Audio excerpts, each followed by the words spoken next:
What if I told you that the very things you're desperately clinging to are exactly what's keeping you imprisoned?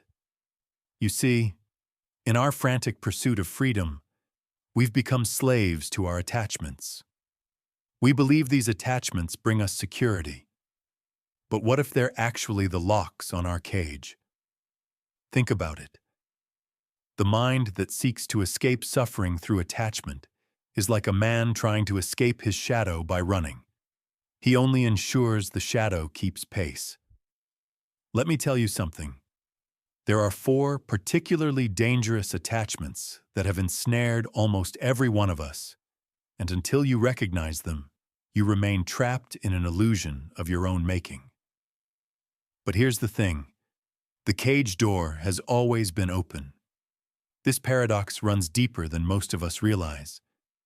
We spend our lives accumulating things, relationships, identities, and certainties, believing that each acquisition brings us closer to happiness and security.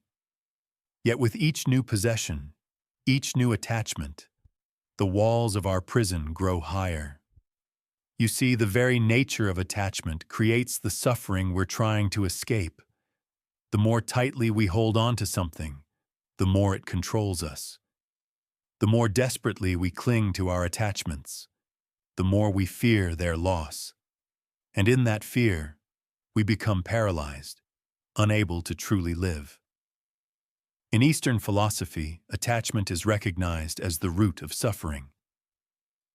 The Buddha taught that our clinging to impermanent things creates an endless cycle of dissatisfaction.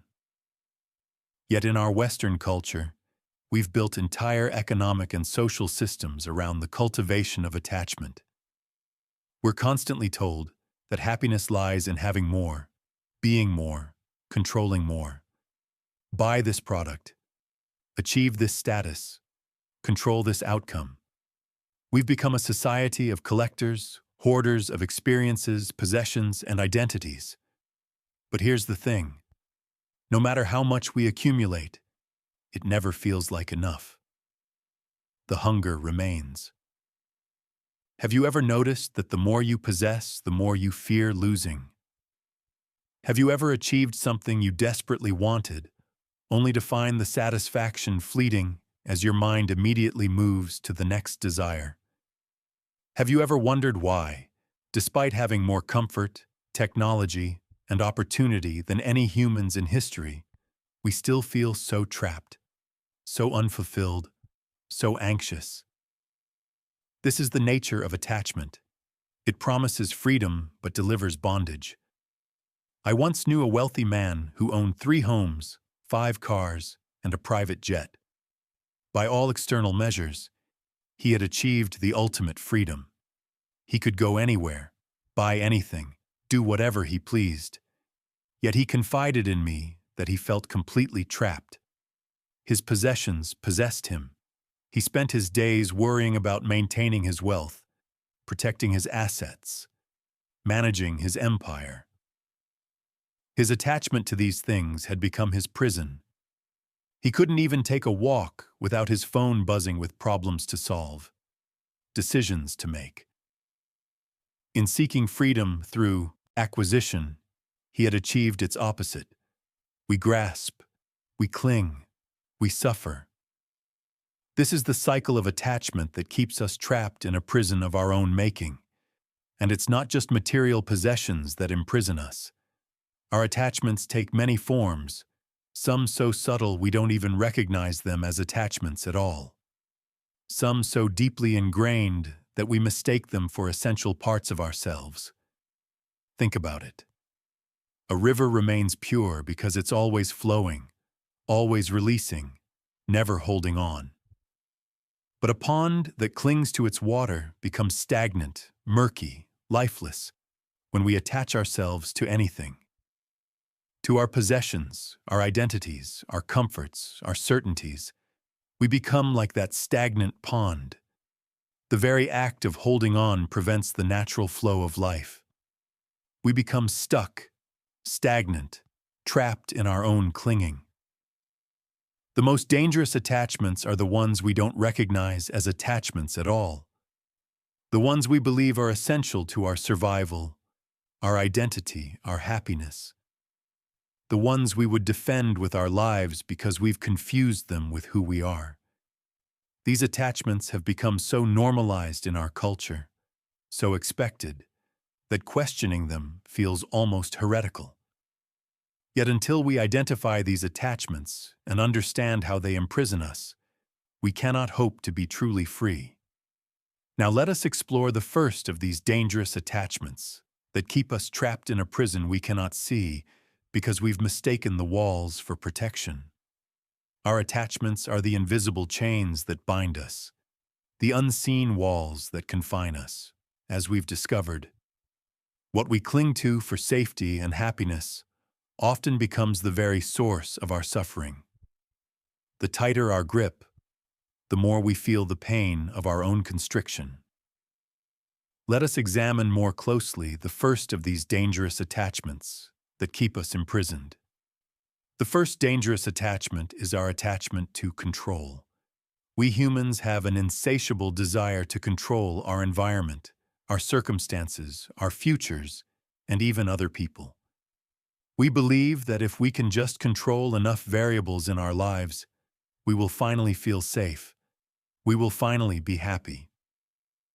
But let me tell you something. This pursuit of control is like trying to hold water in your fist. The tighter you squeeze, the more the water escapes through your fingers.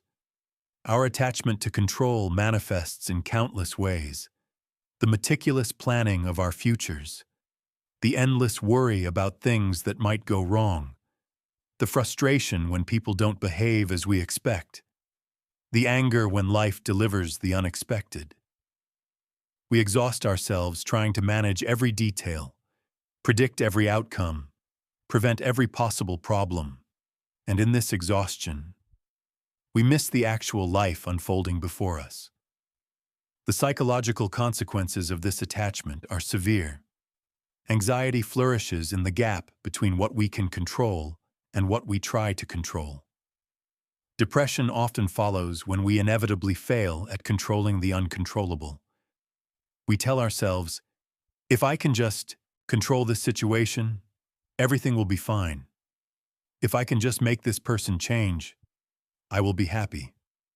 If I can just ensure this outcome, I will finally feel secure. Yet the more we try to control, the more we feel out of control. Spiritually, our attachment to control separates us from the flow of life. It places us in opposition to reality rather than in harmony with it. It creates a false sense that we are separate from the universe, struggling against it rather than being an integral part of its unfolding. The paradox is striking. The more control we seek, the less freedom we experience. The more we try to manipulate life to meet our expectations, the more rigid and constrained our existence becomes. I once knew a woman who planned her life with meticulous precision. Every hour scheduled, every goal mapped, every risk calculated. She believed this control would lead to success and happiness. Yet she found herself increasingly anxious, increasingly isolated, increasingly unable to adapt when life inevitably veered from her carefully constructed plan. Her grip on control had become so tight that it was strangling the joy, spontaneity, and connection from her life. Her pursuit of security through control had created a prison of perpetual insecurity. The wisdom lies not in seeking more control, but in recognizing the inherent uncontrollability of life. When we release our grip, when we surrender our attachment to controlling outcomes, we paradoxically gain the only control that matters: control over our responses, our attention, our internal state. This is the secret freedom hidden within the apparent chaos of release.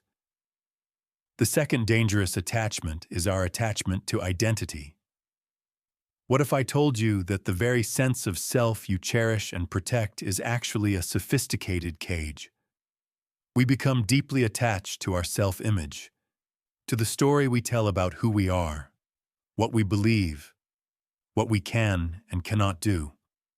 This identity feels essential, irreplaceable, the very core of our being. Yet it is this attachment that prevents us from experiencing the fullness of our potential.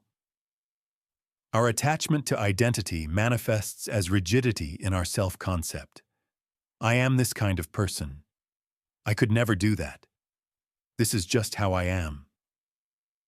These statements reflect the walls we've built around our potential.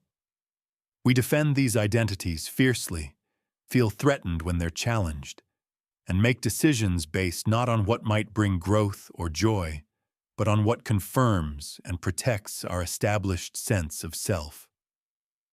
Society reinforces this attachment by categorizing, labeling, and defining us from our earliest years. You're the smart one. You're the creative one. You're the responsible one. We internalize these definitions, building our identities around them until we can no longer distinguish between who we truly are and who we've been told we are. Now, I'm not saying that having a sense of self is problematic.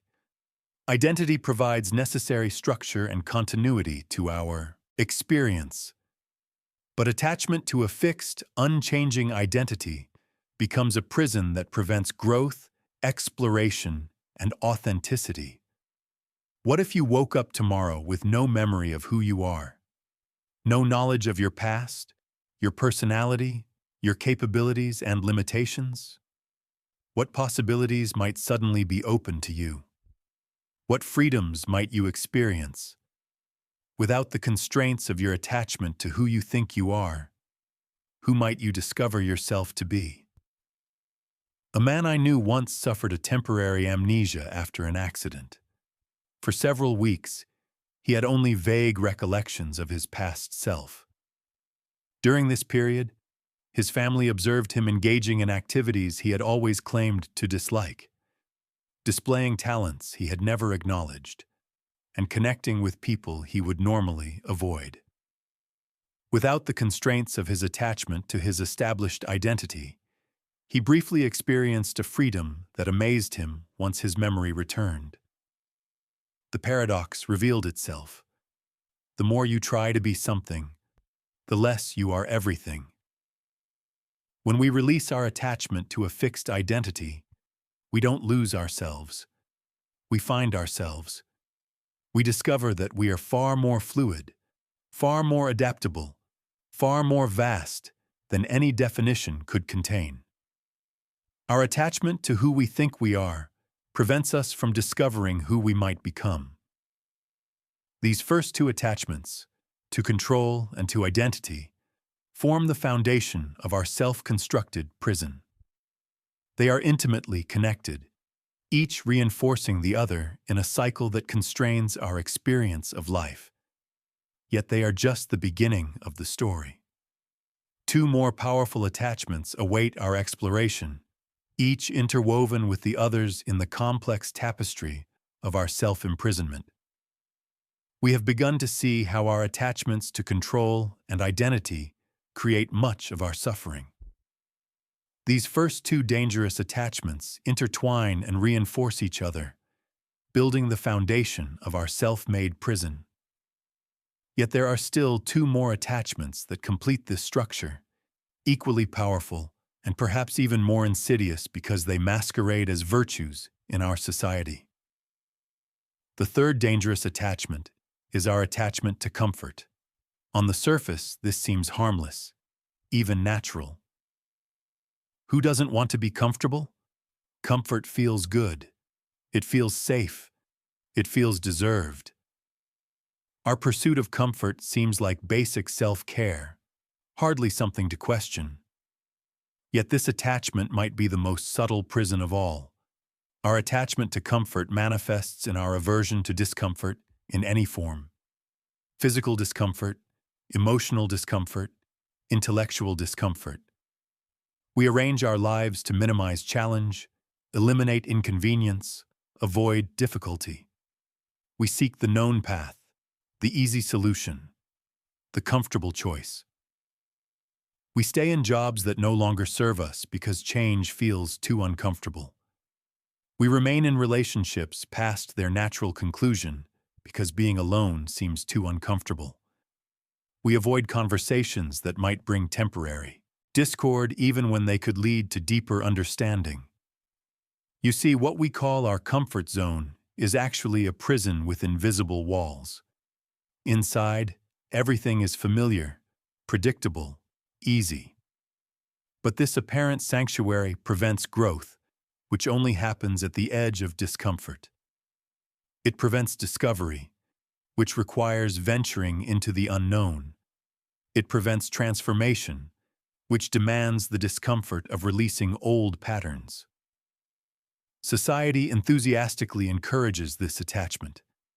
Entire industries exist to eliminate every possible discomfort from our lives. Advertisements constantly promise more comfort, more convenience, more ease. We are trained to interpret discomfort as something wrong, something to be fixed immediately, rather than something to be experienced, understood, even valued.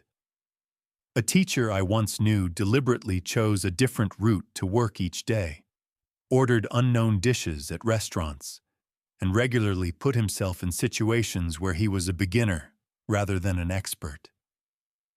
When asked why, he explained that he had noticed his life shrinking as he aged, his world becoming smaller as he increasingly chose what was familiar and comfortable.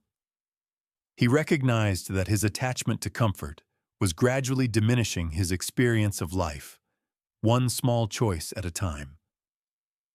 The lotus grows in mud, not in clean water. Its beauty emerges not despite the difficult conditions, but because of them. Our attachment to comfort keeps us from the very experiences that would allow us to flourish. The discomforts we so assiduously avoid are often the precise conditions we need for growth. The fourth and perhaps most dangerous attachment is our attachment to certainty. This is our desperate need to know, to be sure, to eliminate doubt and ambiguity. We become attached to our beliefs, our conclusions, our understanding of how things work and what will happen next. We seek the solid ground of the known and fear the shifting sands of uncertainty. Our attachment to certainty manifests as closed-mindedness, premature conclusions, and resistance to information that challenges what we think we know. It appears as our discomfort with mystery, with questions that have no clear answers, with situations that cannot be neatly resolved. It shows up as our need to categorize, to define, to pin down the fluid complexity of existence. The primary driver of this attachment is fear. Fear of the unknown, fear of being wrong, fear of having to reconsider our understanding of ourselves and the world. We tell ourselves that certainty keeps us safe, but it actually keeps us small. But here's the thing. The only real certainty is uncertainty. The universe is fundamentally mysterious, constantly changing, inherently unpredictable. Our attachment to certainty puts us in opposition to the very nature of reality. How can you discover if you already know? How can you grow if you're already certain? How can you connect with others if your certainty leaves no room for their perspective? Our quest for absolute certainty is not only impossible, it's imprisoning. Certainty limits. Certainty blinds. Certainty imprisons. I knew a brilliant scientist who had made significant contributions to his field. In his later years, he confessed that his greatest regret was how often his certainty had prevented him from seeing what was actually there. How many discoveries he might have made if he hadn't been so certain about what was possible and what wasn't. His attachment to his existing knowledge had become a barrier to new knowledge. Think about it. Every significant breakthrough in human understanding has come from someone willing to step beyond the certainty of their time. Every personal transformation begins with the willingness to question what we've been certain about. Every deepening of wisdom requires embracing the vastness of what we don't know, rather than clinging to the smallness of what we think we do. When we release our attachment to certainty, we enter the realm of infinite possibility. We open ourselves to surprise, to wonder, to discovery. The universe reveals itself not as a problem to be solved, but as a mystery to be lived. This is perhaps the most profound freedom of all. Not the freedom of knowing everything, but the freedom of not needing to know. These four attachments, to control, to identity, to comfort, and to certainty, form the complete structure of our self-imposed prison. Each reinforces the others, creating a system of confinement that feels not like a prison, but like protection. Yet remember the metaphor with which we began. The cage door has always been open. We remain inside not because we cannot leave, but because we are attached to the very walls that confine us. We have explored the four dangerous attachments that keep us trapped in prisons of our own making. Our attachment to control, which promises security but delivers anxiety. Our attachment to identity, which offers definition but limits our potential. Our attachment to comfort, which provides ease but prevents growth. And our attachment to certainty, which seems to offer solid ground, but actually cuts us off from the ever-changing flow of life. These four attachments work together, reinforcing each other, creating a system of confinement so familiar we mistake it for freedom. Now we arrive at the question of liberation. How do we free ourselves from these attachments that cause so much of our suffering? The answer is both simple and challenging, obvious and counterintuitive. The path to freedom is not through fighting against our attachments, not through forcibly breaking them, but through the cultivation of non-attachment. Non-attachment is not the same as detachment. Detachment suggests coldness, disconnection, withdrawal from life. Non-attachment, by contrast, is full engagement with life without the grasping, without the clinging, without the desperate need for things to be a certain way. It is participation without imprisonment, connection without confinement, caring without attachment to outcome. You see, we cannot force ourselves to be unattached any more than we can force ourselves to fall asleep or force ourselves to relax. The harder we try, the more tension we create. The more we struggle against our attachments, the more we energize them. The path to liberation comes not through struggle but through awareness, through understanding the nature of attachment itself. The first step is simple recognition. Begin to notice your attachments as they arise. Watch how your mind clings to control in uncertain situations. Observe your fierce defense of identity when it feels threatened. Notice your instinctive avoidance of discomfort.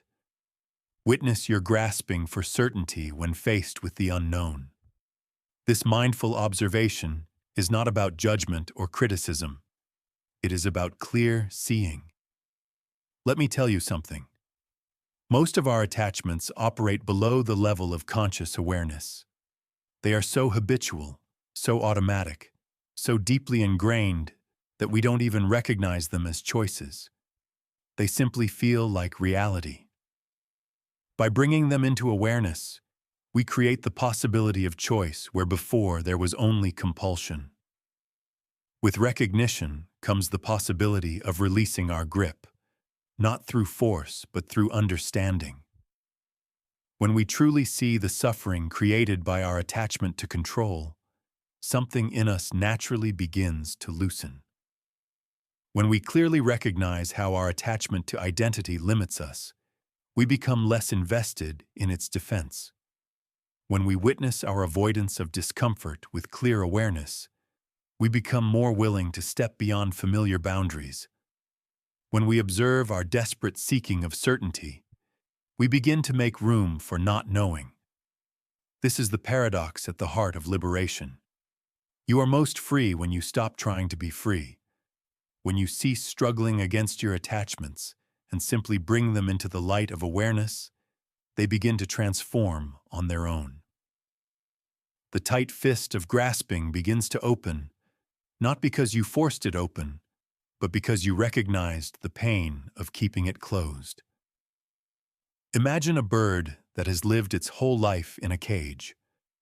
One day, the door is left open, but the bird remains inside, not because it cannot leave, but because the cage is all it knows.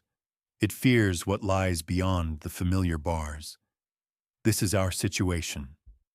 We remain in our self-constructed prisons not because we cannot leave, but because we fear the vast freedom that lies beyond our attachments. We fear who we might be without the limitations we have mistaken for safety.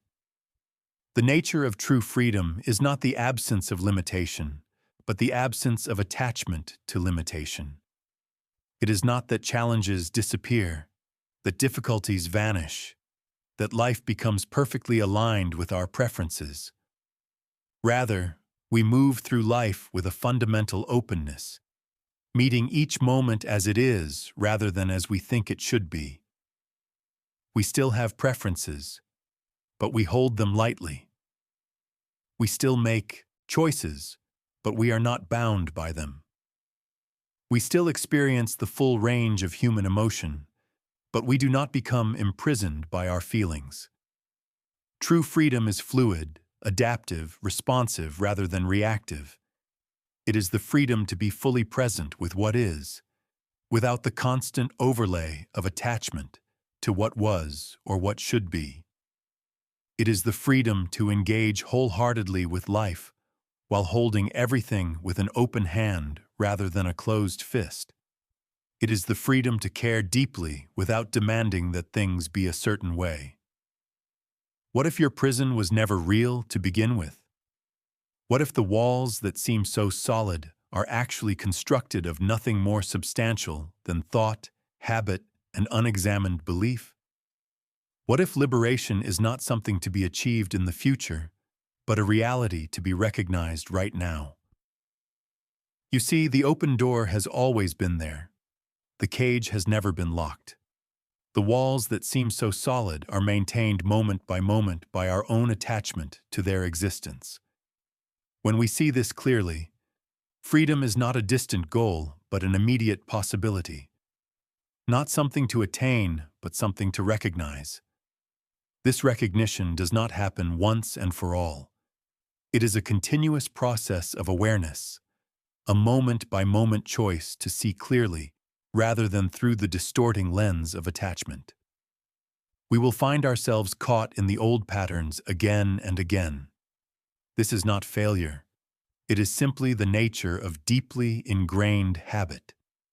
Each time we notice, each time we bring awareness to our attachments, we weaken their hold. Each moment of clear seeing is a moment of freedom. The cage door has always been open. The prison walls have never been solid. The freedom you seek is not something to be found, but something to be recognized in this very moment, when you cease to be attached to the barriers you yourself maintain.